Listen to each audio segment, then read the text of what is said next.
Esto es Origen 360, el informativo. Recorremos el estado de Colima, desde las cálidas aguas del Pacífico hasta los imponentes volcanes, para presentarte la información que debes conocer. Bienvenidos a Origen 360, el informativo. Es tiempo de las noticias. Muy buen día, bienvenidos a Origen 360, el informativo. Estamos en vivo desde esta capital económica del estado de Colima, que es la ciudad y puerto de Manzanillo. Es un gusto darles la bienvenida. Nosotros estamos listos para presentarle la información de lo que ha sucedido en las últimas horas y minutos en el estado de Colima, en el país, por supuesto, en el mundo. Es un gusto saludar a mi compañero de fórmula y conducción, Julio César González. Julio, muy buen día. Jesús, ¿qué tal? Muy buenos días. Pues ya listos con la información de este día, información bastante interesante, y lo invitamos a que se quede con nosotros.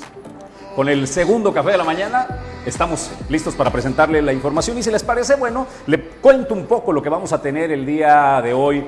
Hoy sí tenemos confirmado de nueva cuenta a la secretaria del Ayuntamiento de Manzanillo, Marta Cepeda.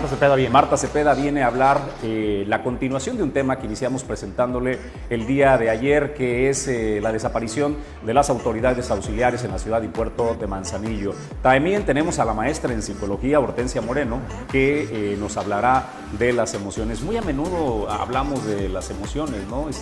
Contento, enojado, triste, pero no sabemos qué son realmente.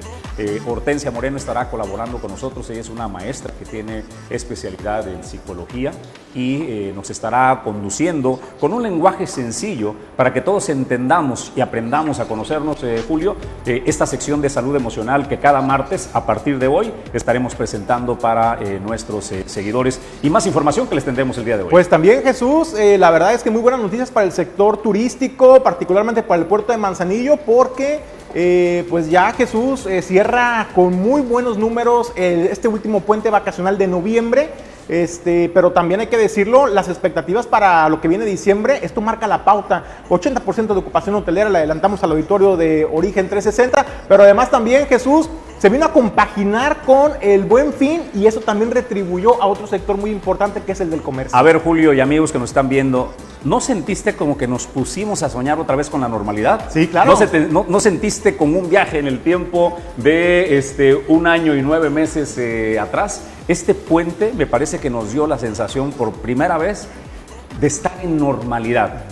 Aparente, pero en normalidad, y creo que se sintió muy bien, ¿no? Yo creo que es parte de, ya que venga la psicóloga Hortensia Moreno, nos lo podría explicar un poco mejor, pero yo creo que es parte de la psicología, Jesús, de la maestra de la psicología, cuando hablamos de que ya estamos en semáforo verde, por ejemplo, y ello también te da una cierta tranquilidad, una cierta calma, psicológicamente hablando, vaya, para sentirte seguro y poder salir otra vez a la calle, a realizar tus actividades, ir al restaurante, ir a los comercios, ir a las plazas. Eso también influye un poco en la percepción de la tranquilidad y seguridad de la población. Tú se los preguntas a los comerciantes, a los restauranteros, y te dicen sí, vemos un mejor ánimo, así es de que apunta a que tendremos pues una Navidad y un año nuevo mucho más movido, aspirando pues a esta normalidad. La contingencia sanitaria no ha terminado, Julio, se comienza a hablar ya de una cuarta ola pues que pudiera ser menos agresiva. Sin embargo, está Europa, tenemos Alemania, tenemos Suecia,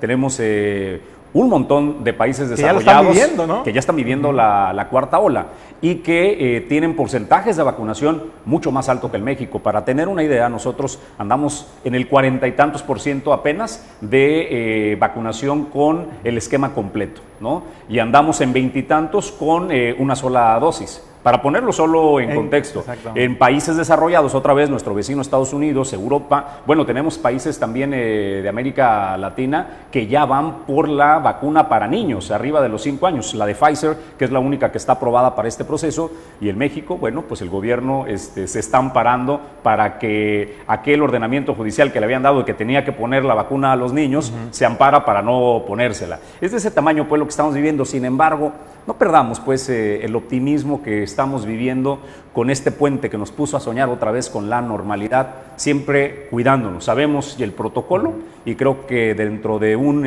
tiempo tendremos que continuar con el tema del uso del cubrebocas, del aseo de manos y todo lo que ya sabemos. Pero bueno, estamos listos para entrarle a los temas, Julio. Vamos al comentario porque tenemos que presentarle la información el día de hoy. Y en el tema, Julio, el villano favorito. El villano favorito de los manzanillenses es la Administración Portuaria Integral, o la Cipona, ¿no? Que ahora cambia de nombre. Debemos recordar que las APIs dejaron de ser un apéndice de la Secretaría de Comunicaciones y Transportes y han pasado a la CEMAR, a la Secretaría de Marina Armada de México. Ahora se llaman ACIPONAS. La Cipona, para que se vaya acostumbrando, ahora API, pues es la administradora del puerto comercial. Le digo que es el villano favorito porque nos encanta señalar cuando tenemos en este puerto comercial de Manzanillo, que en los últimos meses, hay que decirlo con toda claridad, se ha venido acrecentando el número pues de bloqueos por saturación de las vialidades del puerto. Esto no sucedió de la noche a la mañana, Julio, no pasó, no lo vimos venir, eso es falso. Se vio venir décadas de señalar que se requerían hacer obras estratégicas para poder contener o evitar lo que hoy estamos viviendo. No se realizó y hoy estamos pagando las consecuencias. No podemos separar o pretender solo lo bueno de una cosa sin tener el lado negativo, ¿no? Nos encanta este puerto vibrante, nos encanta este motor de la economía, nos encanta ser la aduana marítima número 1 del país, que le mandamos miles de millones a la Federación, y nos encanta, por supuesto, decir que somos uno de los puertos, el puerto más importante de México y uno de los puertos más importantes del mundo. Eso, Julio, tiene un costo, ¿no? ¿Qué es lo que está sucediendo y por qué hablo del API, que es el villano favorito? Siempre hay dos maneras de ver las cosas, ¿no? Sin la Administración Portuaria Integral, en su momento, hoy Acipona, no se podría entender tampoco el desarrollo que ha tenido el puerto de Manzanillo en obras que en teoría debieron haber realizado gobiernos estatales y municipales y que salieron bajo un esquema de compensación de la billetera del gobierno de la Federación, que lo merecemos los manzanillenses, que lo merece Colima, por supuesto, ¿no? Sí es correcto quienes dicen, pues no son hermanas de la caridad como para que anden diciendo que lo están regalando. Hay una dosis de razón en esa parte, pero creo que es momento, Julio, de tener altura de miras y comenzar a entender nuestra relación, madurar esa parte. ¿Por qué Manzanillo es un puerto que se distingue en la zona del Pacífico con nuestra competencia más cercana, que es el puerto de Lázaro Cárdenas? ¿Qué te parece que es el elemento que nos distingue? Principalmente la estabilidad laboral que se registra al interior del puerto de Manzanillo. La paz social, ¿no? Me parece que la paz social es uno de los elementos. Lo que ha sucedido con los bloqueos carreteros, con la saturación de vialidades, ha traído manifestaciones auténticas, en la mayoría de los casos, de vecinos, de personas que están cansadas de la situación y que han sido escuchadas, y que comienza un proceso, pues, Julio, acelerado para tratar de resolver este tema. Hay quienes han aprovechado también la situación para convertir este puerto estratégico como una bandera de presión, ¿no? Presionar para que las cosas se den. Debemos recordar a Martín Flores, el líder del sindicato al servicio de los trabajadores del gobierno del Estado, que vino a bloquear el puerto, uno de los accesos del puerto comercial, pues para que le pagaran sus quincenas, que era una demanda justa. Sin embargo, me parecía muy fuera de foco venir a bloquear el puerto de Manzanillo, ¿no? Pues me parece, Jesús, que estamos ya en una nueva época a través, ahora ya con la conformación de la Cipona, en el que ya por fin se le va a hacer justicia a Manzanillo. Hay proyectos importantes, Jesús, en puerta que se están ejecutando ya en el presente año 2021, pero también proyectos ya aprobados con presupuesto para aplicarse en 2022 y 2023, y proyectos que no solamente van abocados a atender las necesidades de operación de la carga contenerizada del puerto, sino también, por primera vez, Jesús, yo sí veo una visión más de relación puerto-ciudad con las obras que en unos minutos les vamos a estar también presentando. Bueno, pues conversé el día de ayer con el director de obras de la Administración Portuaria Integral de la ACIPONA,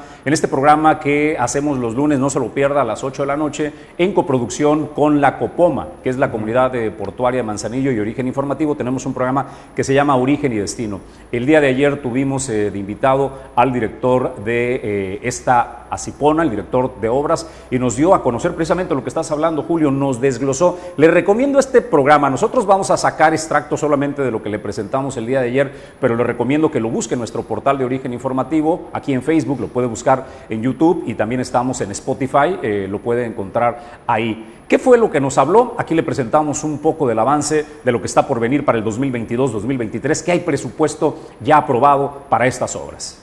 El número uno es una situación que nos ha estado colapsando tanto en el entronque Jalipa y el libramiento, la carretera Jalipa-Puerto y el libramiento El Naranjo, que es la carretera que nos lleva proveniente de Colima, esa entrada masiva de trailers. Y en ese punto que hay una serie de un trébol que nunca se concluyó. Bueno, en este momento se prevé camino adelante una ampliación a base de 2 retornos que nos permitirán generar una desviación de los vehículos de carga, y que en un momento dado puedan reingresar, tanto hacer el reingreso más ágil hacia el puerto de Manzanillo. El punto número 2 es la solución a desnivel de esas gasas elevadas que quedaron inconclusas, para poder generar la entrada hacia Jalipa, viniendo de la carretera de Colima, y luego también la entrada al puerto. El punto número 3 es una ampliación de 2 a 4 carriles de la carretera El Rocío, y cada una las vamos a ir mencionando puntualmente. La ampliación de 4 a 6 carriles de la autopista de Cuota y construcción de un nuevo puente Tepalcates. Bueno, Jesús, proyectos importantes que, como lo comentaba, van orientados a atender una necesidad urgente, sí, del puerto, pero también con una visión urbana, con una visión de realmente tener una relación sana con la ciudad. Por ejemplo, estamos hablando de la ampliación de la carretera libre por el puente Tepalcates, ampliarla ya a 4 carriles, una inversión muy importante que se contempla en esta obra, y lo que representa más allá para el puerto, Jesús, para la seguridad del tránsito de los ciudadanos. También otra obra importante que me parece resaltar es la pavimentación de las vialidades que se están realizando en este tramo en la zona industrial de Tapeixles, en la calle Algodones, en la calle Tapeixles, precisamente, donde vienen a dar mayor tranquilidad y seguridad y agilidad también al tránsito de tractocamiones, sí, pero también es un reclamo social, Jesús, que se tenía durante muchos años de los amigos de la zona alta, que ahora van a tener una vialidad más rápida, más ágil, pero sobre todo más segura para su tránsito, y me parece que son de las obras con alto impacto social. Además, también hablaba en su momento, Jesús, de la parte de la ampliación de Libramiento El Naranjo en una de sus secciones más transitadas, que es de la caseta o de la antigua caseta El Naranjo hacia lo que podría ser el entronque Búhos, con retornos realmente bien diseñados para brindar seguridad. ¿Cuántas veces, Jesús, no hemos visto que camiones, motociclistas y unidades se dan la vuelta sobre el Libramiento El Naranjo y ha generado accidentes? Hoy en día ya eso se está atendiendo a través de esas obras estratégicas del sistema portuario internacional aquí en el puerto de Manzanillo, la Cipona, para poderle a darle atención a estas necesidades de la población también en la ciudad. Pues son obras que van más allá del puerto de Manzanillo, Julio, de la ciudad de Manzanillo. Estamos hablando también de la carretera transvolcánica, la conclusión de este pedacito de tierra que falta para concluir la autopista Colima-Guadalajara, la ampliación a 6 carriles también de la autopista Manzanillo-Colima, que es importantísimo, el libramiento escénico Jalipa-Primaveras, que son de las cosas que tenemos, señalética de acceso al puerto desde la caseta de Coyutlán al patio regulador. Habrá quien pregunte, ¿y cómo para qué sirve la señalética? Pues es tan importante como para guiar a los choferes, a los operadores que vienen de todas las partes de la República Mexicana y les hace una conducción mucho más ágil y certera para poder llegar a destino. Julio, has enumerado ya la construcción del segundo ingreso norte, que es muy importante, que ahorita es lo que vamos a proyectarte, solución a desnivel de Colima hacia el puerto de Jalipa y a Colima, la ampliación que ya lo dijiste, de 2 a 4 carriles de la carretera El Rocío. Esta es bien importante para la seguridad de las personas de la zona centro por las pipas de gas de Z-Gas que se desalojan desde la franja de costa pegada pues hacia entre la laguna, el vaso 2 de la laguna de Cuyutlán y esta zona de Campos, ¿no? Se desaloja una gran cantidad de pipas de gas. Ahí también habría una ampliación de la carretera del Rocío, crecerá 12 carriles adicionales. Conversamos más con el ingeniero y nos habla precisamente del ingreso norte, y esto es parte de lo que nos dijo la noche de ayer en Origen y Destino. Bajo ya local, ahora sí, a cargo de recursos de la Cipona, de la Administración del Sistema Portuario Nacional Manzanillo, viene una solución a la parte del ingreso al puerto. Bueno, pues es un problema muy severo ver toda la cantidad de vehículos que en un momento dado al puerto pueden entrar cerca de más de 3,000 trailers al día, de los cuales algunos van hacia la zona norte o hacia la zona sur, pero todos tienen el mismo origen, que es la carretera Jalipa-Puerto. El dividirlos nos permite darle una movilidad más a este punto, y lo que vamos a hacer es un segundo ingreso al puerto. Ese segundo ingreso, aquí lo estamos viendo, es una vialidad de 2.42 kilómetros que viene del libramiento, en ese sentido, que es la parte que ya lo estamos viendo, y esa movilidad nos va a permitir tener una... Y en tema de justicia social, Julio, esta última obra que vimos, o parte de esta conversación que tuvimos con el director de obras de la Administración Portuaria Integral de la Cipona, creo que es una de las más demandadas. El poder quitarle la carga de la carretera Jalipa-Puerto y este segundo acceso de zona norte que saldría por la parte aquí. Nosotros estamos justamente en este corazón vibrante del puerto comercial, que es la zona de Tapeixles. Aquí estamos en Torrepuerto.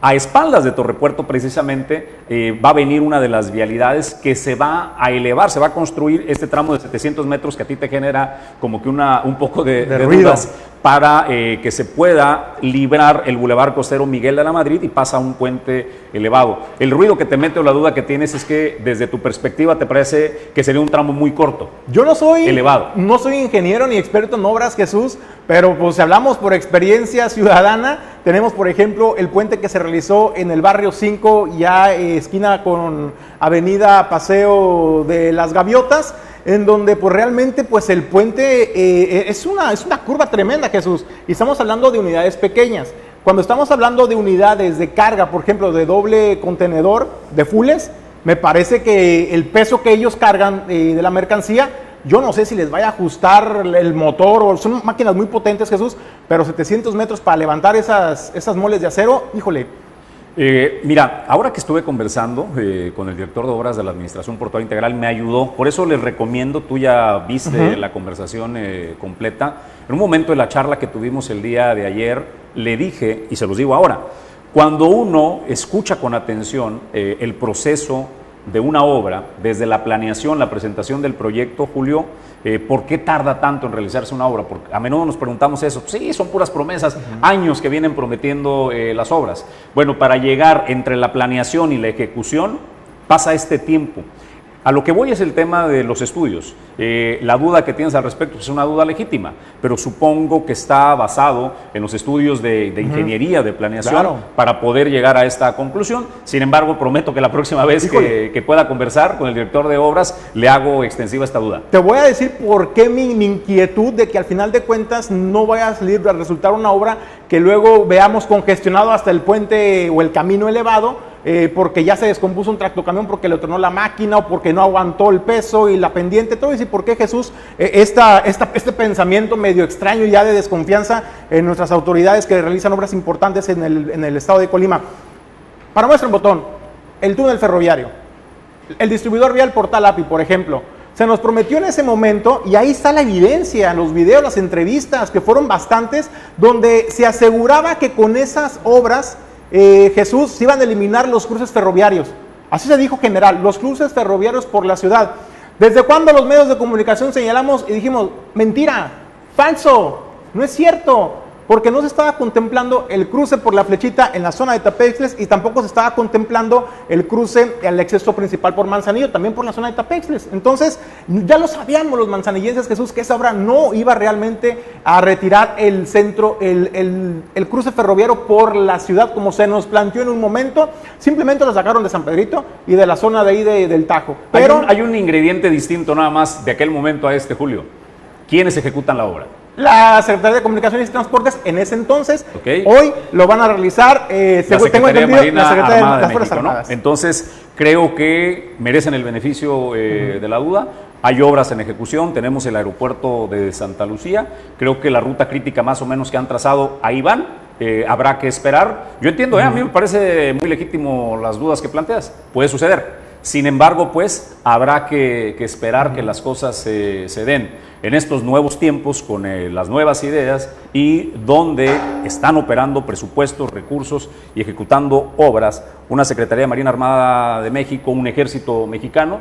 Me parece, Julio, que al menos vale la pena darles el beneficio de la duda por toda la historia del pasado que ya tenemos, ¿no? Pues están empeñando todo el prestigio y su palabra, la están empeñando con esta nueva incursión en el desarrollo de infraestructura. Si algo cuidan los militares, su imagen y es el prestigio de la institución, no de un hombre, Así es. Porque la Marina y el Ejército no son un hombre, son todos. Es la institución. Julio, pues hasta aquí el tema de estas obras que vienen para el 2022-2023 por parte de la CIPONA, antes Administración Portuaria Integral. Nosotros estamos listos para ir a la información. El tema de Andrés Manuel López Obrador, ¿qué le dice a la oposición? Apenas ayer hablamos de este tema, donde el bloque de Va por México le dijeron, pues no va a pasar, ¿no? Su reforma energética, pues comienza el contraataque. Ahora viene el presidente haciendo señalamientos. Fíjate, Jesús, pues en justicia, ¿no? Para darle seguimiento a esta información que le presentábamos el día de ayer, el presidente de la República, Andrés Manuel López Obrador, en su mañanera, hubo dos momentos, Jesús. La primera, que ahorita vamos a presentar el primer bloque, el primer video, donde dice que le da mucho gusto al presidente Jesús que no se haya aprobado el presupuesto de manera unánime, como venía ocurriendo en los últimos años con los anteriores gobiernos, ¿no? Porque decía que eso hablaba de que había corrupción, porque se maiciaba, eso sí, con todo el respeto al maíz, así lo dijo el presidente, se maiciaba a los legisladores para que todos aprobaran por unanimidad el presupuesto. Hoy dice, hay debate, hay diferencia de opiniones y eso es muy sano para nosotros y eso demuestra que aquí no hay corrupción, no se van a comprar votos y ese fue el primer momento en el que el presidente pues le lanza la primera a los diputados, a los legisladores pues de la oposición o de los de enfrente, ¿no? Que conforman el bloque del PRI, PAN, PRD y se le suma también en algún momento Movimiento Ciudadano, ¿no? Sí. Pues vamos a ver qué es lo que dice Andrés Manuel López Obrador al respecto. Aquí está el presidente de la República. A mí me da mucho gusto de que el presupuesto para el año próximo se haya aprobado así, con bastantes votos en contra, porque esto no se daba así. Hay debate. No, durante el gobierno de Calderón, cuando estaba Carstens de secretario de Hacienda, 3 años aprobaron el presupuesto por unanimidad. ¿Cómo lograron eso? Pues aquí sí que aplica aquello de que lo que no suena lógico suena metálico. Esa unanimidad significaba repartir el presupuesto a políticos corruptos, a los llamados hombres de negocios, y al pueblo no le llegaba nada. Y todos felices. Imagínense que no haya un voto en contra. Los maiciaban a los legisladores, con todo respeto al maíz. Escuchamos el pronunciamiento del presidente, ¿no? Que los maiciaban, es decir, anteriormente se aprobaba todo por unanimidad, increíblemente no existía oposición, todos milagrosamente y con oficio político muy extraño ya en esos tiempos. ¿Tendrá una dosis de verdad o no lo que dice el presidente? Yo sí creo que tiene una dosis muy grande, de verdad, creo que Jesús. Hay una dosis de razón en eso. Y lo sustenta en lo siguiente, el pronunciamiento que hizo Jorge Triana el día de ayer, el legislador del PAN, me parece sí un arrebate como que le ganó el confrontamiento político, porque ni siquiera quieren dar opción ni oportunidad a analizar realmente la viabilidad o no de la reforma eléctrica que propone el presidente de la República, Andrés Manuel López Obrador, y también por adelantado, así como se la aplicaron a ellos, de que no va a haber debate, no va a haber análisis, se la están regresando a la cancha de los de Morena y Nada aliados. más ojo, el coordinador de la bancada del Partido Revolucionario Institucional ya le dio, ya giró, a pesar de que el presidente del partido, Alito Moreno, dice que no va ni siquiera análisis la reforma que presenta el presidente, Moreira cambió de opinión y dijo, vamos a analizar la propuesta que el señor presidente de la República está enviando. Entonces comienza a darse al interior del propio Partido Revolucionario Institucional voces de disidencia, como que no hay una homogeneidad respecto pues a la postura entre el presidente del partido y el coordinador de los diputados en el Congreso de la Unión. ¿Tendrá algo que ver, Jesús, con los señalamientos que hizo el presidente también en la mañanera el día de ayer sobre, pues, que Moreira no es una persona muy recta, que digamos, en el uso y administración de los recursos? Ayer que te dije respecto a qué elementos tiene el presidente. Pues el brazo armado, ¿no? El brazo armado del gobierno federal. El sistema de administración tributaria y la unidad de la más temeraria, ¿no? La que más temida, perdón, no temeraria, la unidad de inteligencia financiera y la Fiscalía General de la República. Ahí están esos elementos de presión para convencer a cualquiera. Y creo que ya está surtiendo efecto, Ya le dijo a Moreira. Ya le dieron una vueltita. Oigan, ustedes tienen pasado, no se les olvide, ¿no? Ahí está Coahuila, ahí tenemos cuentas pendientes. Y el presidente sabe y tiene cartas para jugar. ¿Escuchamos otro momento de lo que señaló el presidente de la República o concluimos ya con este el tema? era el segundo momento, ¿verdad? Era el segundo momento, Jesús. Bueno, pues vamos a escucharlo. Un diputado, señor Moreira, que es el que manda en el PRI,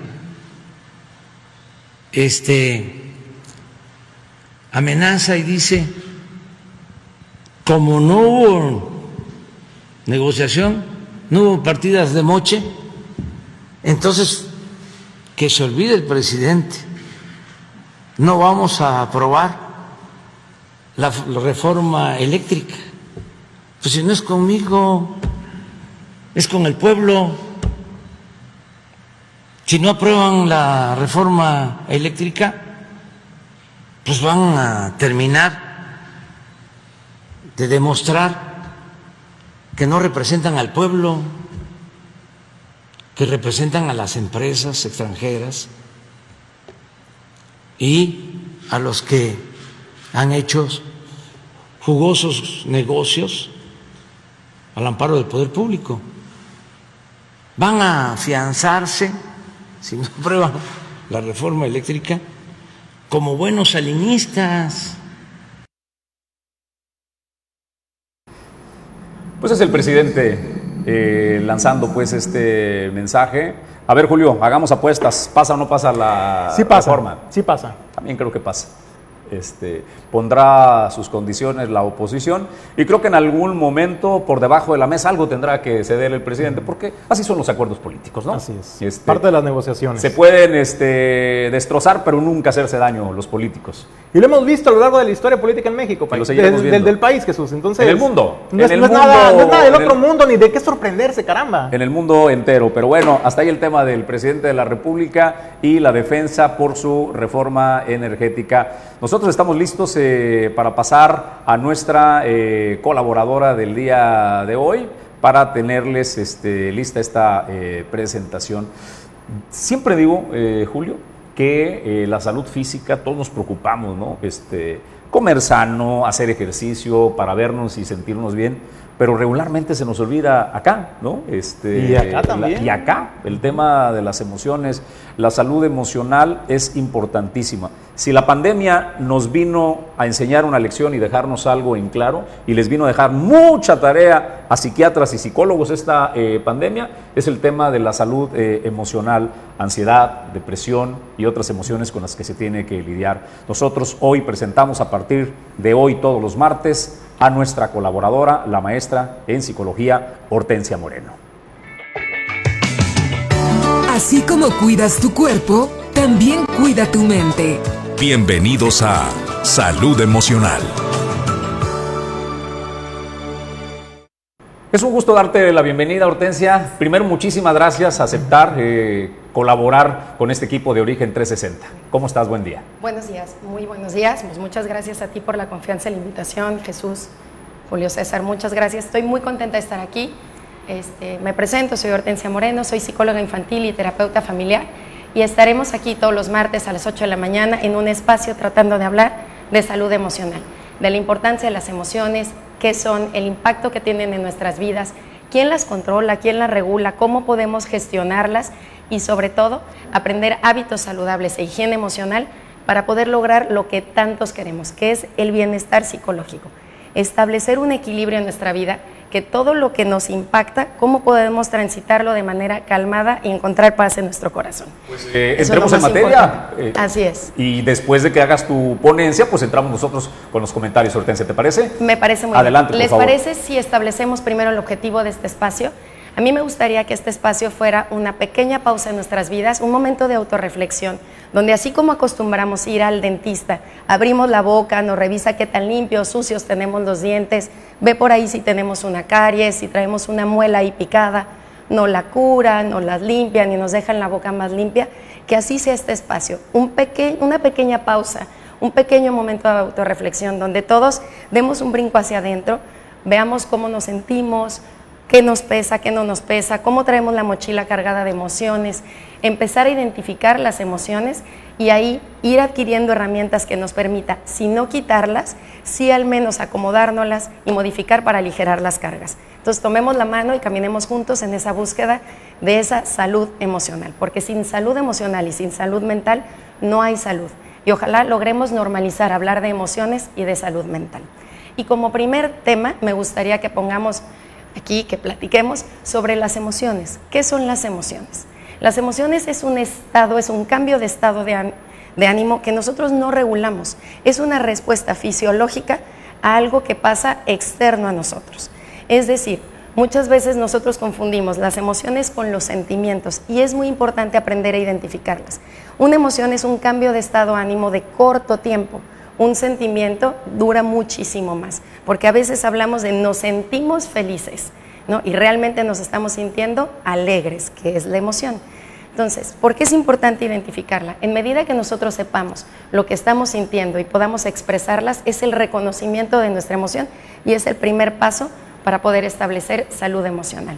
¿Qué regula las emociones? El sistema nervioso. Dentro del sistema nervioso es un conjunto de estructuras cerebrales en el sistema límbico que responde a estímulos externos y a través de impulsos eléctricos en los neurotransmisores nos avisa que algo está pasando y respondemos con una emoción y con un cambio fisiológico. Sudoración, nos sonrojamos, se nos acelera el corazón, tenemos dilataciones en las pupilas y más respuestas fisiológicas. Porque es bien importante decir, nosotros no tenemos autorregulación de las emociones, de nosotros no depende, nosotros no podemos evitar sentir tristeza, no podemos evitar sentir ira. ¿Qué podemos aprender? Cómo gestionarlas, que eso lo iremos hablando en los diferentes programas. Pero es muy importante saber qué son las emociones y lo que duran las emociones, que son de muy corto plazo, pero de mayor intensidad que los sentimientos. En los años 70 vienen los psicólogos y empiezan a querer clasificar las emociones y se encuentran que hay alrededor de 204 emociones. Y viene Paul Ekman en los años 70 a clasificarlas en 6 emociones básicas, que son con las que nacemos, que es la alegría, el asco, la ira, la tristeza, el miedo y la sorpresa. Pero la función principal de todas estas no es que sean positivas o negativas, tiene una función adaptativa en nuestras vidas. De todas ellas necesitamos y todas ellas las vamos transitando a lo largo de un día. Es decir, en un día podemos sentirnos tristes, podemos sentirnos alegres, podemos sentir asco, podemos sentir repulsión. Y todas ellas tienen su lado positivo y su lado negativo. ¿Por qué? Porque nos ayuda como seres humanos a autorregularnos y a tener ciertas conductas de adaptación. Voy a poner algunos ejemplos. Por ejemplo, el miedo. El miedo normalmente evitamos sentir miedo. O socialmente es rechazado el sentir miedo, ¿no? Porque nos sentimos débiles. Pero el miedo, en una función adaptativa, lo que nos ayuda es a prevenir, nos ayuda a resguardar, nos ayuda, es un sistema de protección. El asco, pues nos ayuda a sentir rechazo. La alegría nos ayuda a sentir seguridad. La tristeza nos ayuda, obviamente, a generar empatía con otros. Entonces, todas las emociones tenemos que aprender a reconocerlas, a nombrarlas y a usarlas como una función adaptativa en nuestras vidas. Entonces, entendiendo los tipos de emoción y qué es una emoción, quiero dejar el primer ejercicio para esta semana, que pongamos una pequeña pausa todos los días y pensemos, ¿cómo me siento? ¿Qué emoción estoy sintiendo? Identificarla y ponerle un nombre, literal, ponerle una etiqueta. Me estoy sintiendo triste, me estoy sintiendo enojada, me estoy sintiendo con sorpresa, esto me sorprendió. Y una vez que la etiquetemos, pensemos a lo largo de nuestra semana cuál es la emoción que más prevalece en nuestras vidas. Y en medida que nosotros las identifiquemos y la expresemos, es el primer paso a la salud emocional. Pues Hortensia, qué cosas más interesantes nos has dicho.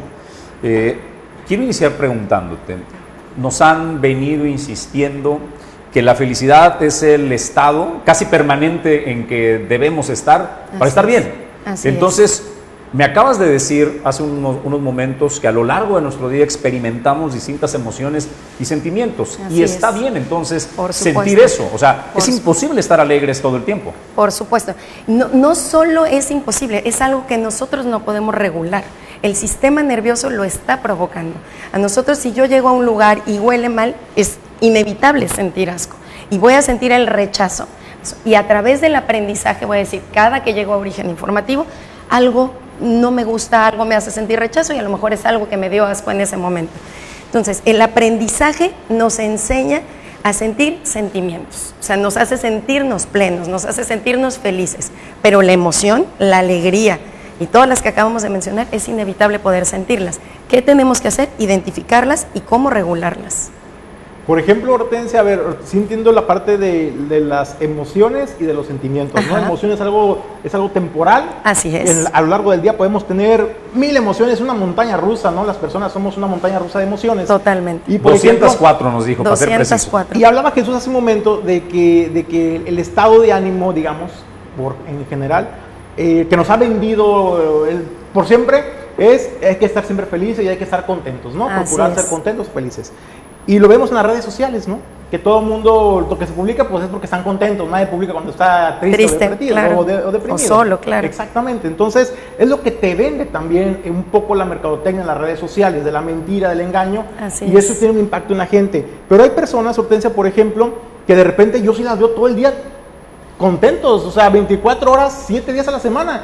Y digo, caramba, pues no tienen problemas. ¿O ¿Cómo qué le onda? hacen? Exactamente. Eso se deberá que es una persona a lo mejor que ha sido capaz de asimilar sus emociones y, como tú dices, pasarlas por un filtro y decir, Totalmente. esto lo acepto, lo reconozco y hasta ahí queda, ¿no? Totalmente, porque la vida nos va enfrentando siempre a situaciones que no nos sale como lo planeado.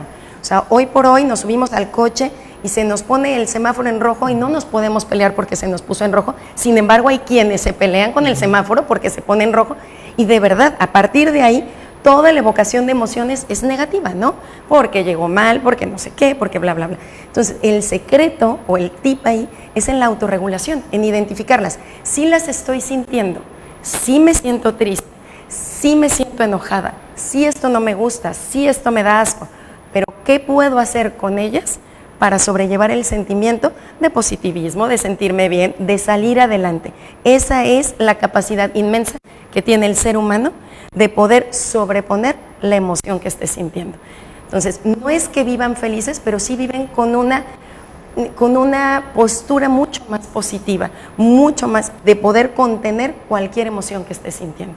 Eso es bien importante. decir, es parte de la tarea que nos acabas de dejar, Hortensia, para la Totalmente. semana. Identificar qué emoción es la que más predomina en nuestra semana Así y poder es. detectar, bueno, yo en esa semana me sentí la mayor parte del tiempo contento, ¿no? Así es. Alegre, como dices, que es la Así emoción, es. alegre. Me sentí preocupado, estresado, enojado, pero predominó la alegría. Entonces, es una parte inicial. Identifico la emoción, veo cómo nosotros la enfrentamos y vemos qué podemos hacer con eso. Vamos a aprender a la autogestión de nuestras emociones. De ahí partimos.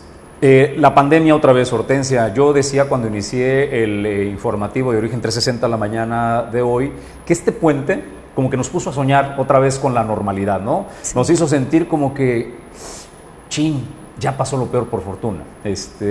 Al menos a mí me dio esa percepción. Mis hijos se volvieron a reunir con sus amigos, Claro. volvieron a salir, Claro. Estamos de regreso a la escuela y eso me ha provocado pues una serie de emociones positivas. Pero lo que has encontrado en tu consultorio, Hortensia, ahora con esta pandemia, ¿qué predomina? ¿Qué emociones, qué sentimientos ha dejado la pandemia en las personas? Claro. 2, o sea, el aprendizaje es, no nos la creemos, ¿no? Estamos sobreponiendo una emoción y unas ganas de sentirnos en la normalidad.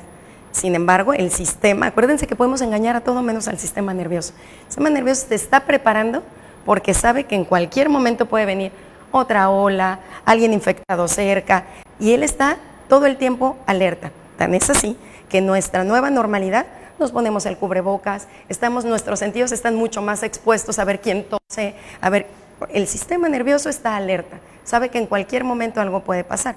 ¿Qué hemos desarrollado? Pues ansiedad, depresión, trauma, obviamente estrés postraumático, y vamos acostumbrándonos a sentir así. O sea, nos vamos acostumbrando a sentir así. El ejemplo para mí más grande es los niños, cómo lo sobreponen. Los niños todavía tienen las emociones mucho más innatas y mucho más naturales que nosotros. Nosotros ya pasamos un proceso de aprendizaje y aprendimos que estar bien es lo socialmente, ¿no? Pero los niños van a la escuela con todos los cuidados que deben de tener. Los niños son los primeros en poner esa distancia. Los niños saben que esto vuelve a pasar. Entonces, volteemos a verlos y aprendamos de cómo reaccionan ellos en eso, porque son muchísimo más innatos ellos sus emociones que las nuestras que son aprendidos. Nosotros hoy por hoy estamos sobreponiendo el que tengamos que estar bien porque tenemos que trabajar, porque tenemos que salir adelante. Pero con un minutito que reflexionemos, el miedo y la ansiedad sigue ahí. Hay que reconocerla. Hortensia, Julio. No, pues ¿Comentario interesante. final? La verdad es que yo sí me llevo la tarea, Eso. porque normalmente nunca le prestamos atención ni a las emociones y tampoco a los sentimientos, Así y luego es. se confunden, ¿no? Así Entonces es. me parece que es un ejercicio sano para ir curándonos pues de las emociones. Primero detectar Así y es. después trabajar en el control de las emociones, ¿no? Que muchas veces hasta nos puede meter en problemas, ¿no? También por Totalmente. no poder gestionar correctamente una emoción. Totalmente. La ira, una de ellas, ¿no? Hortensia, quien desee contactarte para asesoría profesional, ¿cómo te pueden ubicar? Voy a hacer un Instagram del programa de salud emocional donde Ok. estaremos pasando tips y donde vendrán ahí todos mis datos para que puedan contactarme. Bueno, pues nos vemos el próximo martes, 8 de la Así es. mañana. 8 de la mañana, hacer la tarea. Aquí Es los la- espero. Hay que identificar la emoción, amigos. Vamos y te agradecemos. Es nuestra colaboradora Hortensia Moreno, la maestra en psicología Hortensia Moreno, que a partir de hoy todos los martes nos estará acompañando. Pues nosotros vamos a más información y hablábamos de soñar otra vez con la normalidad, ¿no, Julio? Es correcto, El sí. puente vacacional, la economía que requiere recuperarse, estamos en ese proceso, y cómo nos terminó de ir con este puente de acuerdo a la Cámara Nacional de Comercio. Yo creo, de acuerdo a la Cámara Nacional de Comercio, platicábamos con el presidente de la Canaco, señalaba que se dieron una serie de condiciones, Jesús, que fueron ideales para que pudiera este sector del comercio Pero me anticipé, ¿verdad, Julio? ¿Te referías yo creo a lo de... Vamos primero a los hoteleros, a ¿no? los hoteleros. ¿Cómo cierra el sector? Números inmejorables, Jesús, números muy cercanos al 2019, es decir, antes de la pandemia, porque realmente el sector turístico tuvo año y medio prácticamente de cero actividad turística. Platicábamos con Felipe Luna, quien es presidente de la Asociación de Hoteles y Moteles en el estado de Colima. Él señalaba, Jesús, que se tuvo una ocupación en este fin de semana de entre un 79 y 80% general todos los días. Y yo le preguntaba, Felipe, ¿esto podríamos estar hablando de una recuperación ya franca del sector o cómo nos encontramos? ¿En qué momento? Dice Felipe que hay dos momentos. Si vemos de aquí para adelante que ya tenemos esta ocupación, la recuperamos, números muy cercanos al 2019 antes de la pandemia, se puede hablar de una franca recuperación. Es decir, estamos en vías de recuperar la actividad económica y todo lo que representa esto. Sin embargo, decía, bueno, si lo comparamos con los números del 2019-2018, y más las pérdidas que tuvimos año y medio de inactividad, pues obviamente, dice Felipe Luna, estamos todavía muy lejos de hablar de una recuperación como tal del sector. Sin embargo, Jesús, los números son muy buenos, son muy positivos, y además hay expectativas muy buenas para diciembre, y dijo, este puente marca la pauta de lo que puede venir en la temporada de diciembre. Y vamos a escuchar lo que decía Felipe Luna. Informarte con beneplácito que ya estamos casi en los niveles del 2019. Tuvimos una ocupación cercana entre un 79 y un 80% general en todo el puente, y pues bueno, eso es una muy buena noticia. La verdad es que para nosotros ya estar tocando números de hace 2 años, pues es un aliciente, porque bueno, nos está marcando la franca recuperación que está teniendo el sector turístico, pero bueno, estamos también trabajando de la mano con las autoridades para que vaya a seguir este repunte y no se vaya a caer. Nosotros estábamos un poco cautos con este puente, porque generalmente es el que nos marca la pauta para la próxima temporada invernal. La verdad de las cosas es que nosotros estamos esperando una muy buena temporada. Estamos esperando que ya estemos retomando niveles de 2019 o máximo unos 3-4 puntos porcentuales por debajo de lo que manejamos hace 2 años.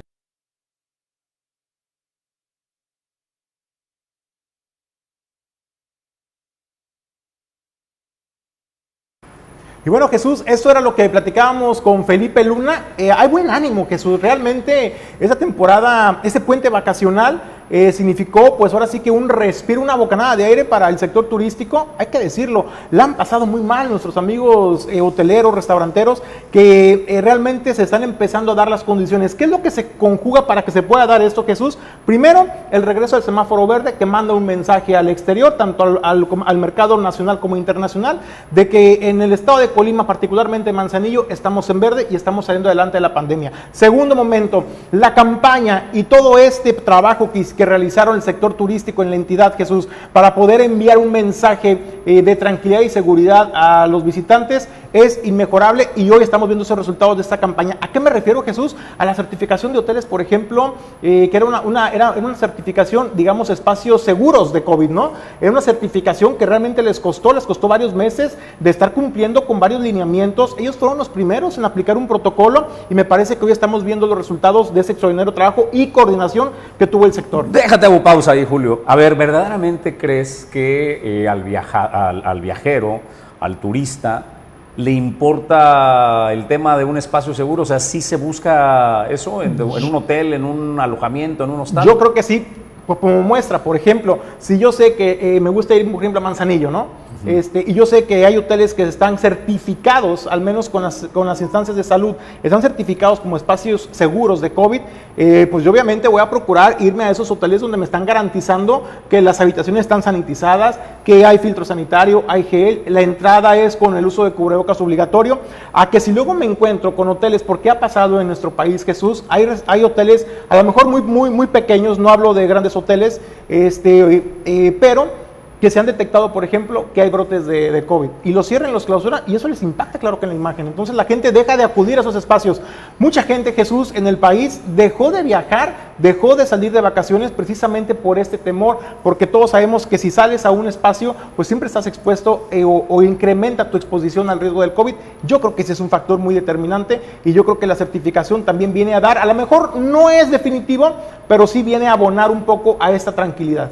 Bueno, pues celebramos todo, ¿no? Que el sector turismo comience a tener esta recuperación y no estaba nada más en mi imaginación, ¿eh? Sí estamos soñando pues con la normalidad y los números lo demuestran, Julio. Yo creo que, yo lo decía, por ejemplo, también al principio, el semáforo verde, al menos para mí sí es, yo lo digo en lo personal, Jesús, yo sí lo percibo como que, bueno, ya la estamos librando, estamos saliendo adelante y ya creo que sí se percibe una mayor tranquilidad de la población, es decir, estamos en semáforo verde y lo que me llama la atención es de que, y lo digo con agrado, es de que año y medio de la pandemia, Jesús, creo que la conciencia social ha ido en aumento y ahora si tú vas a cualquier plaza, a cualquier centro bancario o a cualquier institución, la gente acude con su cubrebocas y participa de los filtros sanitarios. Entonces, antes había una resistencia hoy ya no lo ves así, hoy creo que la población lo hemos entendido, que si todos cooperamos y todos cumplimos con los lineamientos, con los protocolos de salud, pues entonces vamos a estar afianzando pues este semáforo verde por más tiempo. Perfecto, Julio, pues vamos a otros temas y a más información. El organismo operador de agua potable, drenaje y alcantarillado de Manzanillo la ha visto mal, ¿no? De mal en peor, ¿no? Requiere una cantidad millonaria, dicen, para poder resolver y dejar como nuevo este sistema de drenaje, agua potable y alcantarillado. Tenemos zonas que ya se reconoció oficialmente por parte de la autoridad, duraron hasta 30 días sin agua. El caso de Santiago, por ejemplo. Por citar solo un ejemplo, entre el Valle de las Garzas y Santiago creo que tenemos la mayor concentración de la población del puerto de Manzanillo, ¿no?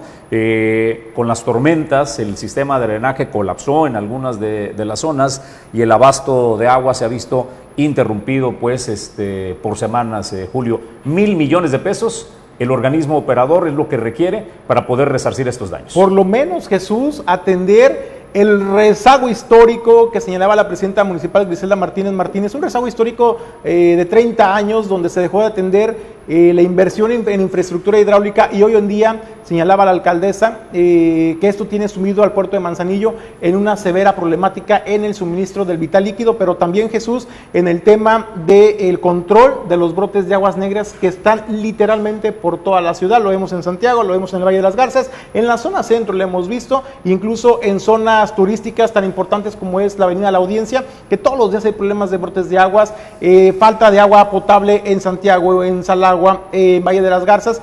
Y decía Griselda Martínez, bueno, es que es lo que nos dejaron y tenemos que entrarle al quite. Obviamente es imposible invertirle 1,000 millones de ya. Por ello, en el presupuesto de egresos, Jesús, que se presentó y que fue aprobado por Cabildo, que tendrá una bolsa por el orden de los 1,270 millones de pesos, se contempla un crédito adicional de 60 millones de pesos, por lo menos. ¿Y sabes para qué? Para atender de manera paliativa al menos la emergencia en infraestructura hidráulica para poder resarcir estas problemáticas que hoy en día enfrenta la población en Manzanillo. Cuando estábamos en radio, ¿te acuerdas que conversábamos a menudo la necesidad pues de cómo se expresaba la alcaldesa Griselda Martínez respecto a las administraciones cómo dejaron el sistema de drenaje, cómo dejaron el sistema pues, de agua potable. Creo que tenía razón en los argumentos, pero yo le decía a la presidenta que había que ser cuidadosos porque el mensaje de la Griselda de ese presente respecto a la queja de que le dejaron ese tiradero que no se iba a poder solucionar y que se requería una gran inversión, iba a ser la queja de quien reemplazara a la Griselda pues del futuro. Me explico qué trato de decirlos para no hacerlos bolas con tanta palabrería. Yo lo que señalaba es que a la presidenta, que iba iniciando en ese momento y que hacía señalamientos pues de todo lo que había que resolver, le decía, espérese 3 años, porque cuando usted entregue en los 3 años antes de que viniera la reelección, vamos a evaluar qué realmente hizo con este sistema de CAPDAM, qué pudo resolver de profundidad. Y a la distancia, Julio, no resolvió absolutamente nada. Lo que hizo fueron paliativos para ir pateando el bote. Lo que yo le dije a la presidenta en ese momento, presidente, usted va a patear el bote como todos los demás, no por falta de ganas, no por falta de energía, es por la maldita y terca realidad del dinero. Se impuso la realidad. Hoy la presidenta pedirá una línea de crédito, se va a endeudar por 60 millones para meterle a la reparación, no los 1,000 millones, porque ella dice que se requieren 1,000 millones para daros una solución de fondo. Es decir, va a patear el bote al igual que los demás. Cuando termine su segundo periodo de esta gestión, va iniciando apenas este periodo de 3 años que durará la alcaldesa Griselda Martínez, dudo mucho, Julio, que entregue soluciones de fondo, pero habrá que esperarlo. Entonces, lo que señalaba pues de los alcaldes y alcaldesas que la antecedieron en el cargo y que no resolvieron nada, me parece pues que quien llega a reemplazar a Griselda podrá decir exactamente lo mismo, ¿no? La pregunta es en qué momento vamos a resolver de profundidad las carencias y las necesidades urgentes, porque ya son urgentes para el abasto de agua. Debemos recordar que no tenemos nuestros propios de agua, traemos del acueducto Armería Manzanillo, un acueducto que en la época del anterior director de la CADAM sufrió una avería en la tubería que nos tuvo al menos una semana sin el abasto de agua. Y fue un parchecito el que le pusieron, Julio. Fue un tubo de 6 u 8 metros lo que se renovó. Cuando estamos hablando de kilómetros, al menos de 40 kilómetros de tubería, que está deteriorada desde Elías Zamora Verduzco, data ese acueducto y no se ha reemplazado. Lo único que se ha hecho es irle poniendo parchecitos. Entonces, estamos ante el escenario en donde en cualquier momento, Julio, se vuelve a cerrar la línea de suministro porque colapsó esta tubería tan añeja. Pero vamos a escuchar lo que comentaba la alcaldesa Griselda Martínez, Jesús, respecto pues a la necesidad de los 1,000 millones y sobre este presupuesto, este crédito que fue cuestionado por los regidores en el Cabildo, Jesús, porque no tenían muy claro en dónde se iba a aplicar. La presidenta municipal pues ya les explicó de manera puntual que van a ir etiquetados a la Comisión de Agua Potable, Drenaje y Alcantarillado para la ejecución de obra y de infraestructura hidráulica de la ciudad. El organismo operador requiere urgentemente una inyección de recursos para obra. Tuvimos más de un mes con problemas de suministro de agua en Santiago, por ejemplo. ¿En razón de qué? Pues de que no hay de repente los recursos para resolver bombas de aguas de los pozos, ¿no? Se daña una bomba y no hay una para estar sustituyendo y se daña la otra y se daña la otra y entonces de aquí a que las sacas, las reglas, porque son unas cosas grandísimas que ingresan a los pozos que te cuestan no menos de 170,000 pesos, nada más estoy hablando de una bomba, ¿no? Y que otras te cuestan mucho más dependiendo de la capacidad estamos hablando. Y entonces tenemos a la población con una necesidad que no estamos pudiendo resolver porque no tenemos la capacidad económica para hacerlo. Y la gente tiene razón cuando dice, ¿qué me cobras si no me das el servicio? Pues claro, porque hay una falta de infraestructura en la CAPTA, de un abandono de 30 años en razón de la obra pública en CAPTA.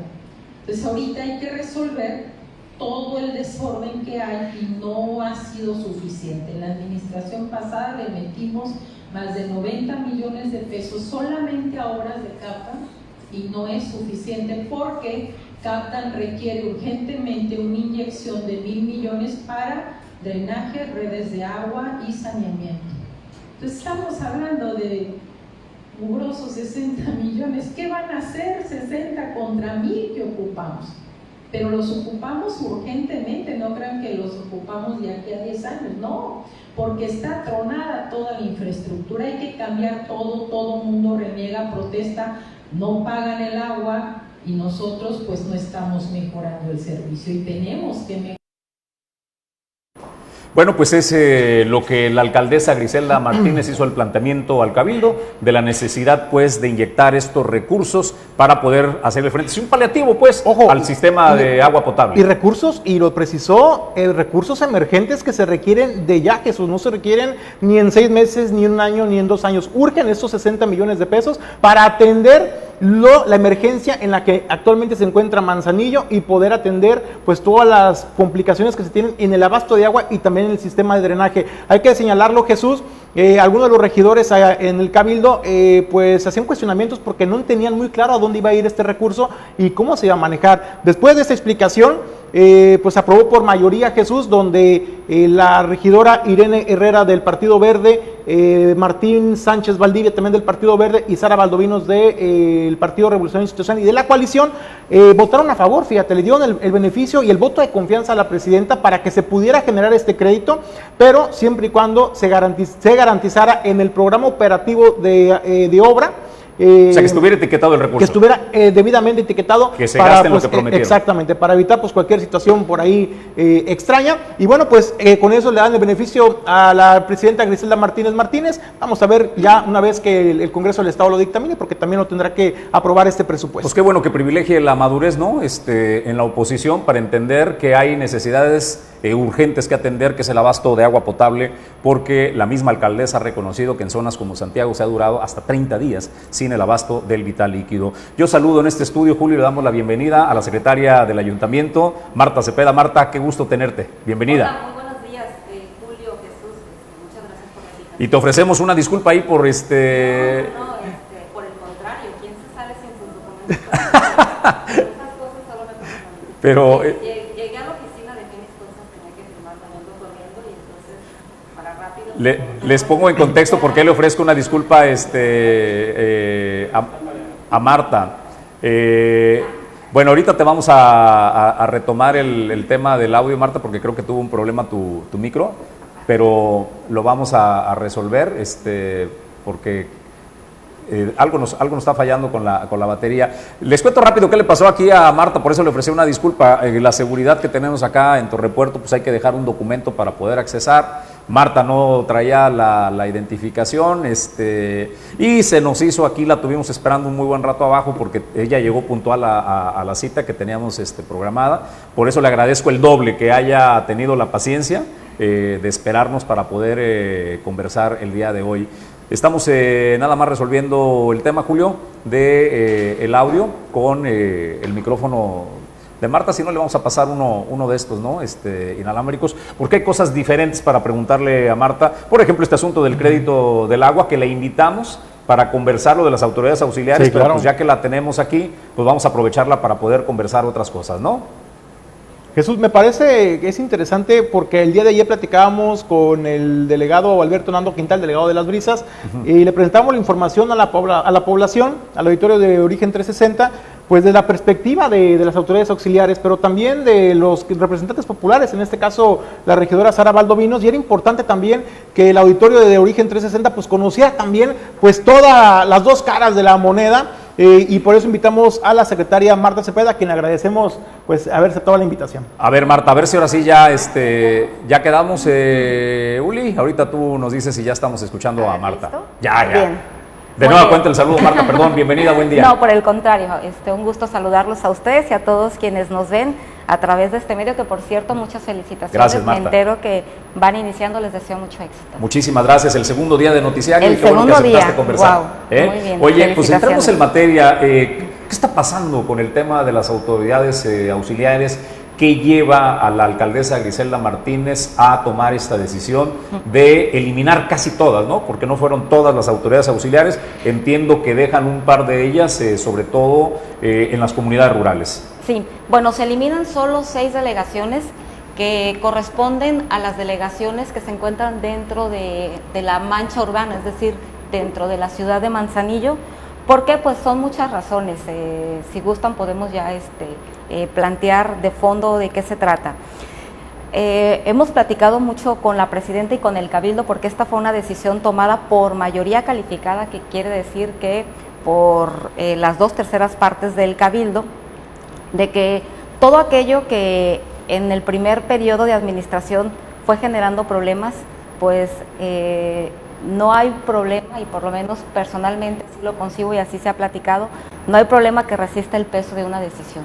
Entonces, un problema tienes que tomar las decisiones para que se puedan resolver, y este se venía convirtiendo en un problema, no para la administración, sino muy particularmente para la gente. Y les explico por qué. Las delegaciones tuvieron en su momento su origen principalmente en que la gente le era muy complicado trasladarse desde sus colonias, que se percibían a bastante distancia, hasta el centro de la ciudad a poder llevar sus trámites, y por ello se generaron solo en el municipio de Manzanillo, porque esto no sucede en ningún otro municipio del estado, se generaron estas delegaciones para que la gente tuviera una autoridad cercana a la que pudiera acudir y llevar a cabo sus registros de nacimiento, actas de defunciones, que son actos que antes llevaban a cabo las delegaciones, hoy ya no existen, constancias de residencia, algún tipo de permiso, que eran los trámites habituales a los que la gente acudía. Hoy en día, pues ya no se llevan a cabo estos trámites, y cuando planteo que se convirtieron en problema para la gente es porque se fueron viciando a lo largo del tiempo, y se les hacía muy fácil llevar a cabo, extender documentos para los que no tienen permiso, o sea, asumirse como una autoridad que por sí misma podía tomar decisiones que la ley no le permitía. Por ejemplo, si llegaba una persona y pedía un permiso para cerrar una calle, se la daban, pero se la cobraban. Si querían rentar un espacio público para una fiesta particular, lo permitían y se lo cobraban. Si querían una constancia de residencia, pese que hoy en día ya no tienen facultades, se las extendían. Y así entregaban un sinfín de documentos, pues prácticamente incluso permisos para venta de vía pública, hasta tianguis. Tuvimos el caso de quienes permitían que se generaran tianguis o estas ventas masivas de personas, y lo hacían y les cobraban. Y entonces son bastantes arbitrariedades que fueron generando, y que pues bueno, de pronto pues la presidenta, siempre que se enteraba, me mandaba una captura o me mandaba a decir, oye, ¿qué pasó? Y entonces, bueno, pues realmente no nos ajustaban las manos para cuidar cada uno de los actos de los delegados que se sujetaran a la legalidad. Entonces, si ya no había propiamente un beneficio para la gente, y por el contrario, solamente era un pretexto para que cada vez que acudiera la gente y le pidiera cualquier cosa a algún delegado fuera motivo para que le cobraran, pues entonces no tenía razón de que siguieran subsistiendo las autoridades auxiliares, particularmente en las delegaciones. Y algo también muy importante es de que habían perdido bastante legitimidad. Un delegado o una delegada en la zona conurbada, para poder ser delegado, estaba requiriendo por lo menos 300, 500 votos, 300 y 500 en promedio, es decir, te pongo el ejemplo de Santiago, que tiene 46,000 habitantes, la última delegada, Alicia Cortés, ganó con 500 votos, entonces la representatividad es muy poca. ¿Qué quiere decir? Que a la gente de Manzanillo, la que vive en la zona conurbada, pues muy poco le importan las autoridades auxiliares, por eso no participa, no están legitimadas, y esta decisión se tomó no solamente haciendo un consenso dentro del Cabildo, platicándolo de cómo poderlo resolver, sino también escuchando a la gente. Se llevó a cabo una encuesta donde fue determinante el resultado de este ejercicio demoscópico, y pues bueno, realmente no había una razón fundada de peso que no fuera la costumbre por la cual debieran de existir las autoridades auxiliares. Oye, Marta, algunos en funciones todavía, delegados, han señalado, una regidora también escuché, que era una vendetta política, una revancha pues por las elecciones. Señalan que algunos de los delegados en la época de elecciones no necesariamente jugaron a favor del Movimiento de Regeneración Nacional. Bueno, fíjate que justo este es el problema. O sea, es decir, la figura del delegado terminó deformándose, que de ser una autoridad auxiliar se convirtió en un tema partidista. Y entonces quien buscaba ser delegado lo hacía porque estaba buscando en un momento dado tener la posibilidad de llegar a un escaño, a una posibilidad, a una candidatura o servir a algún candidato, y entonces todo su actuar va en función de este interés, no así de lo que para que originalmente se creó, que es de servir, de ser un enlace, un puente entre la autoridad municipal y la gente. Y entonces todos se metieron en esta dinámica, y justo la prueba de esta dinámica y de esta, no quiero decirle perversión, pero sí de formación de la figura del delegado tiene que ver justo con eso, que todos, bueno, en su mayoría, se fueron de campaña, cuando lo que tendrían que haber hecho, pues es justamente servir de puente para la ciudadanía. Entonces, creo que ellos lo ven de esa forma, es respetable. Sin embargo, nosotros lo que planteamos es de que ya no son de utilidad para la gente ya no acude a las delegaciones, y eso lo dijo de manera muy clara en estas encuestas, donde muy poca gente acude, y la que acude, la verdad es que se va muy molesta por todo lo que les están cobrando, y cobros que les hacen que desde luego no entra un peso a las arcas del ayuntamiento, es decir, son cobros que los delegados asumen que son para los gastos administrativos de las propias delegaciones. Por eso las oficinas están ahí vacías, realmente pues la gente ya no necesita de ellas. Marta, ¿quién realizó esta encuesta de la que hablas? ¿Cuál fue la población o el universo encuestado, para tener un poco de referencia? Porque era también una de las inquietudes que se manifestaba, por ejemplo, en sesión de Cabildo, y le preguntábamos a los regidores qué está pasando, quién hizo la encuesta, cuántas personas fueron encuestadas, porque si bien el fundamento es una delegación, por ejemplo, con 3,000 habitantes, como me parece que es Las Brisas, se gana con 500, 400. Entonces, para tener también en perspectiva este tema. Sí, bueno, la muestra fue de 700 habitantes, que se hizo obviamente de manera diseccionada en cada una de las delegaciones, y bueno, insisto, fue muy contundente, primero porque la gente no conoce, le preguntaban, ¿sabe qué es una autoridad auxiliar? No. ¿Conoce a su delegado? No, no lo conocemos. Solamente el 20% dijo conocer a los delegados, y de ese 20% que dijo conocer a los delegados, cuando se les pidió que calificaran su desempeño, terminaron calificándolo de 0 al 10 en un 2%. E incluso me platicaban quienes la levantaron, que se llevaron algunas mentadas de madre en Santiago, porque la gente, la más conocida es Licho, y entonces cuando les preguntaban de la delegada Licho, no hombre, salieron ahí hasta corridos. A ver, Marta, de la delegación. Si sale esta encuesta con tan bajos índices pues de aceptación de los delegados, ¿por qué decidieron hacerlo selectivo? Sí. O sea, si el común denominador dice la figura de los delegados ya no tiene razón de ser, ¿por qué ustedes deciden quitar a unos y conservar a otros? Pues mira, si lo hubiesen preguntado, por ejemplo, a la presidenta, ella te hubiera dicho que se quiten todos. Sin embargo, esto queremos que sea de forma paulatina. Entendemos que no es lo mismo la delegación de Santiago, donde la gente tiene buena movilidad, que la delegación de Jalipa o que la delegación del Colomo, donde la gente realmente sí tiene que desplazarse hasta el centro para poder llevar a cabo sus trámites. Entonces, esa Pero es no la es una razón, contradicción, Marta. el desplazamiento. Nos acabas de decir que no sirven ya, que no representan, que no hacen más que cobrar, que se llevan la lana que le quitan a la gente a los bolsillos, que no lo reportan. Entonces, me parece pues de repente que ustedes mismos entran en un conflicto, en una contradicción de interpretación, o sirven o no sirven, porque todo lo que me acaban de decir, todos los argumentos que acabo de escuchar es que ya no tienen razón de ser. Sin embargo, dicen, pero en algunas zonas como que todavía. Bien, bueno, todo esto que les estoy planteando es respecto de los delegados, que no es lo mismo si hablamos, por ejemplo, de un comisario. Las autoridades auxiliares son comisarios, son presidentes de las juntas municipales y son delegados. Digamos que esta mala fama, esta poca aceptación y esta poca utilidad es respecto de los delegados que están en la zona urbana. No es lo mismo si nos vamos, por ejemplo, a un Canoas. En Canoas, por ejemplo, en el pasado proceso que se tuvo para elegir a las autoridades auxiliares, se nos acabaron las boletas. Toda la gente fue a votar. En un veladero, por ejemplo, en Veladero de los Otates, ahí se tuvo que repetir la elección precisamente porque también se terminaron las boletas.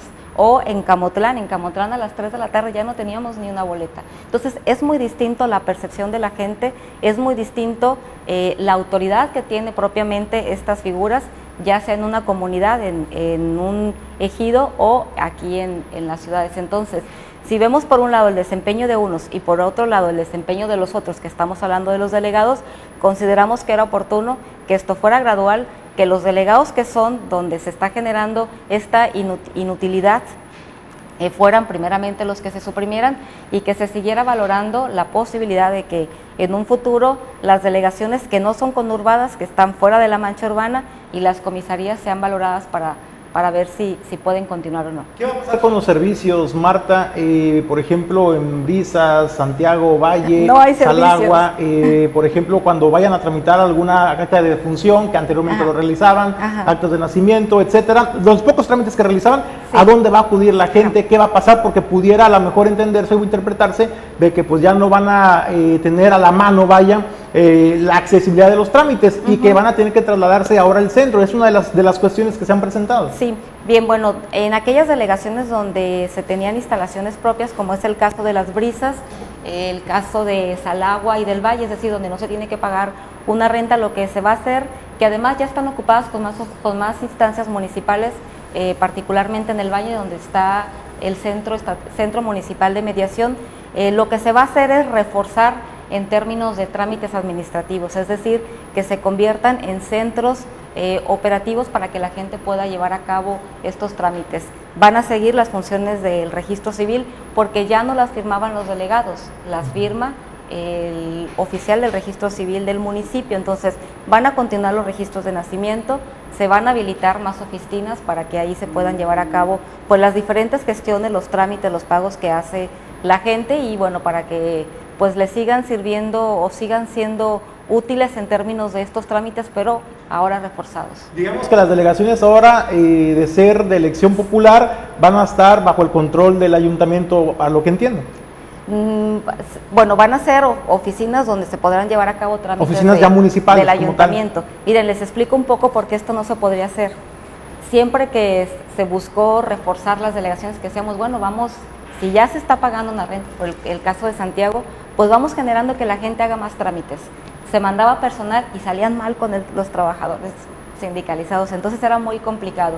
Ahora, bueno, pues ¿qué se va a hacer? Donde sí hay una propiedad del ayuntamiento, insisto, en el caso de Salagua, del Valle y de Las Brisas, se van a reforzar estas instalaciones para que la gente pueda acudir, siga acudiendo ahí y haga pagos, haga trámites, y pues aquello que habitualmente quizás estuviera haciendo, pero reforzado. Se habla de que uno de los motivos o argumentos que presentaba la presidenta era la austeridad, ¿no? Ahorrar recursos, y que el mantener a estos 6 delegados que desaparecieron pues costaba pues muchísimo dinero al erario.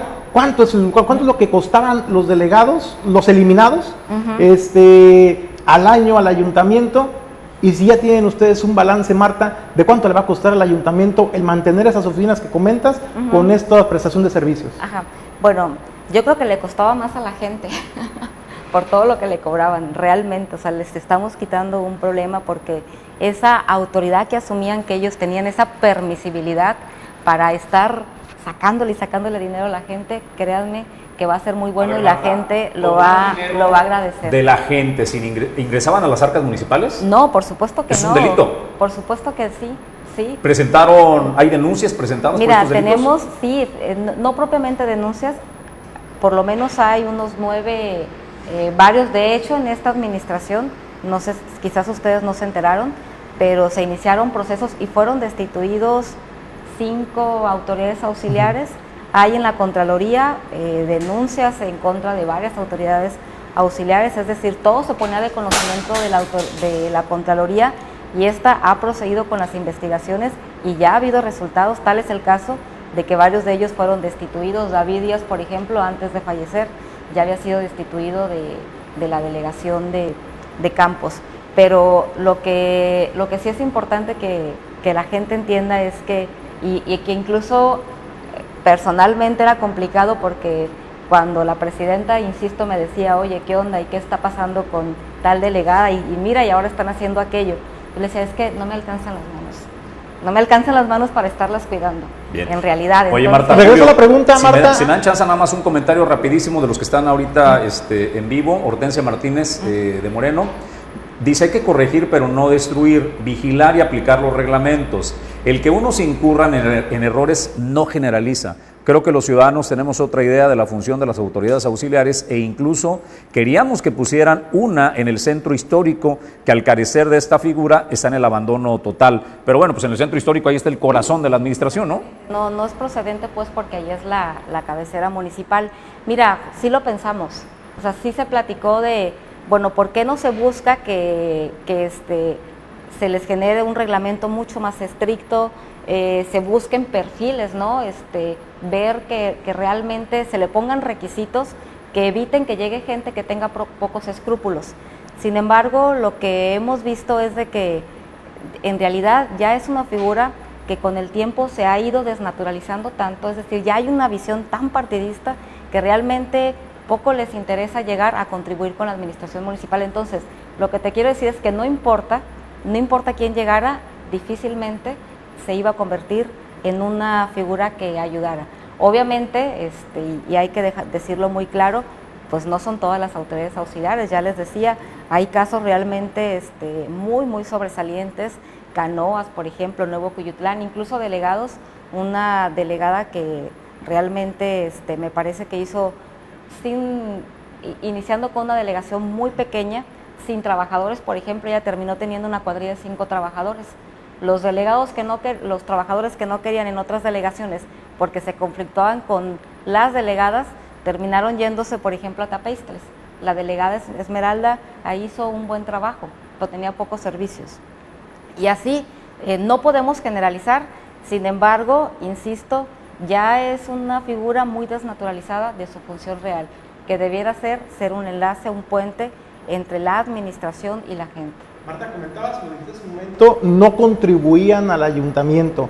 Yo ahí difiero un poco, Marta, en ese sentido, porque si algo nos consta a los manzanillenses es que cuando Manzanillo se vio afectado por las lluvias, fueron realmente las autoridades auxiliares las que principalmente organizaron a los vecinos para poder realizar estas limpiezas. Yo entiendo que el nivel de afectaciones rebasó la capacidad del ayuntamiento. Y yo entiendo también y lo reconozco que el ayuntamiento concentró los esfuerzos en zonas donde realmente había muchísimas afectaciones, caminos saca cosechas afectados, comunidades incomunicadas, pero se dejó de atender, y te lo digo, 2 meses, 3 meses a la zona urbana, Marta, de la zona de Santiago, del Valle de las Garzas, de Salagua, incluso de Las Brisas. Fueron los mismos vecinos los que se unieron a convocatoria de cada una de las autoridades auxiliares, pusieron de sus recursos propios, hicieron alianzas con el sector empresarial y entre vecinos, pues hay que reconocerlo, realmente hicieron esta chamba. Entonces, me parece que en esta parte, pues también es algo bueno de las autoridades auxiliares, esa capacidad de gestión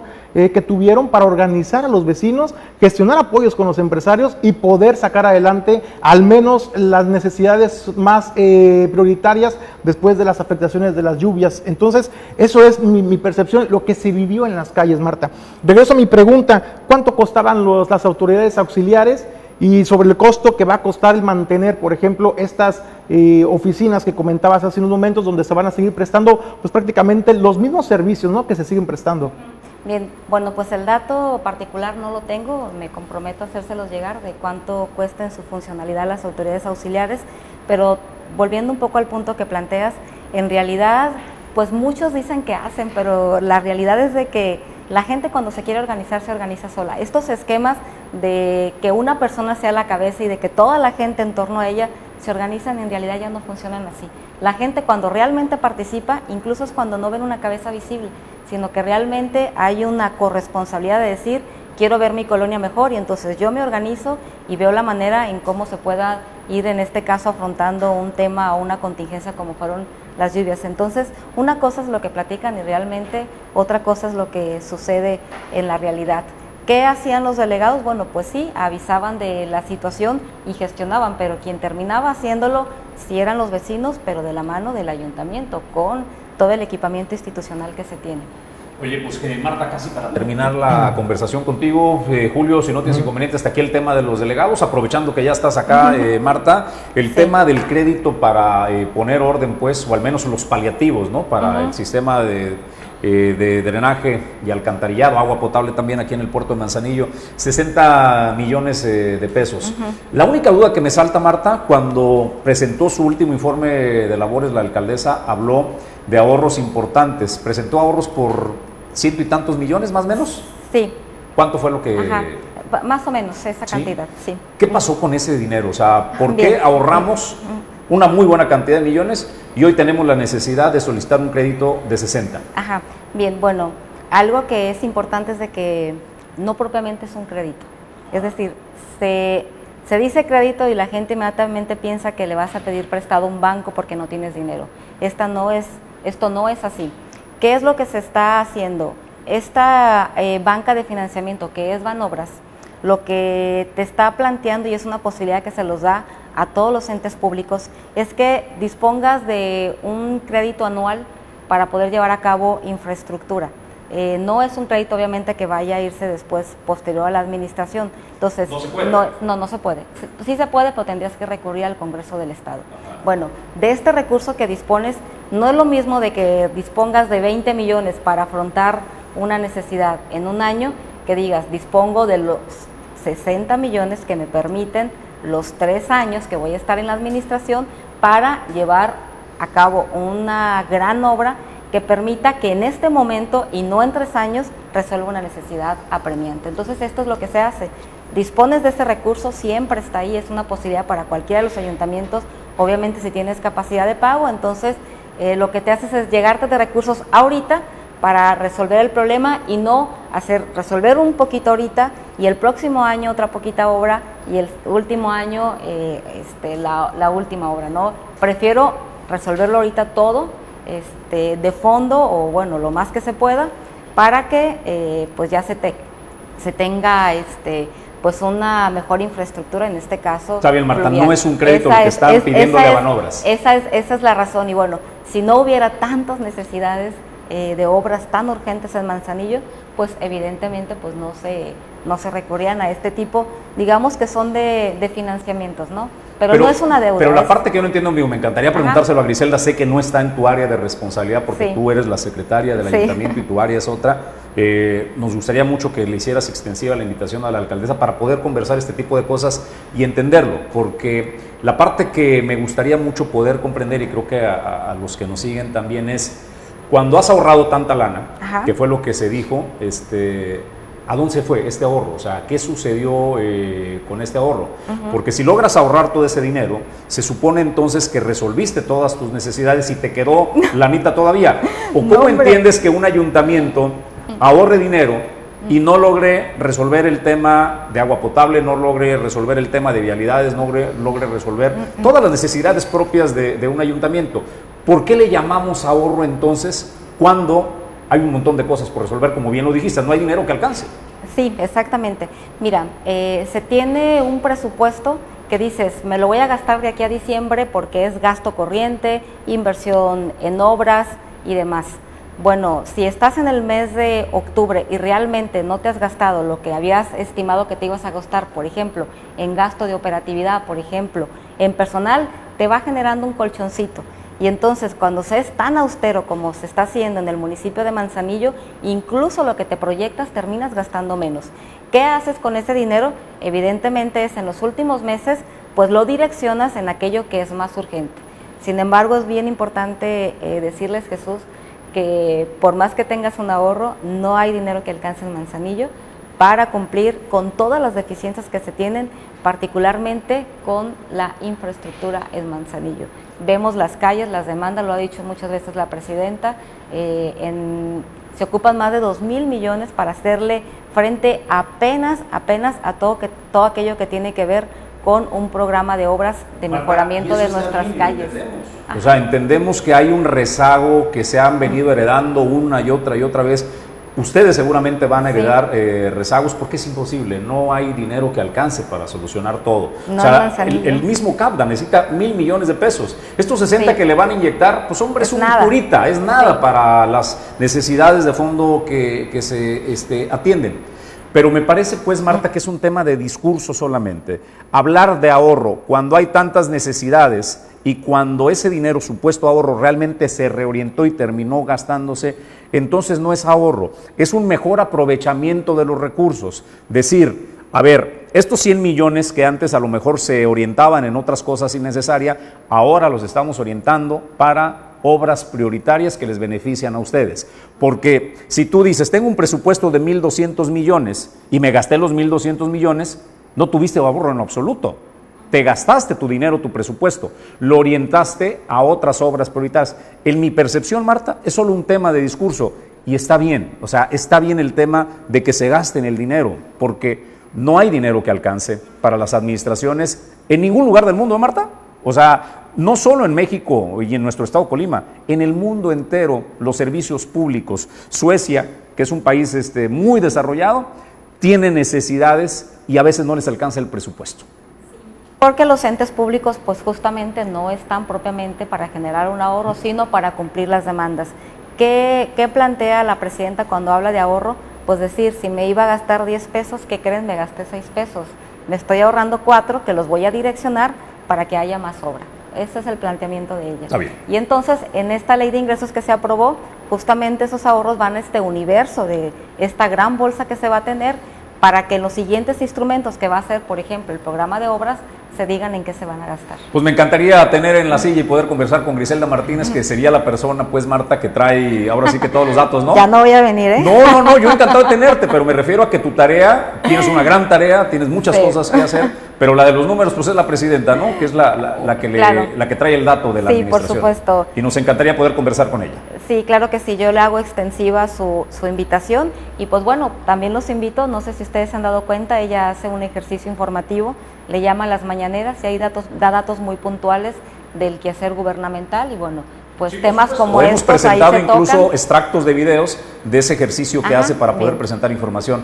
Pero pues también es muy válido que pudiera hacer el ejercicio de poder Sí, estar por supuesto. esto que tú estás haciendo ahora mismo. Sí. Marta, te valoramos muchísimo que nos hayas acompañado este día en No, Origen con todo 360. con todo gusto y bueno, pues un placer haber venido esta mañana y poder saludar al auditorio de su programa que pues insisto, les deseo mucho éxito. Muchísimas gracias. Pues por hoy concluimos, Julio. ¿Vamos a más o ya le paramos por hoy? Yo creo que ya. Bueno, Se acabó lo que se vendía. Julio César González, pues nos vemos mañana puntuales 7:30 de la mañana, ¿no?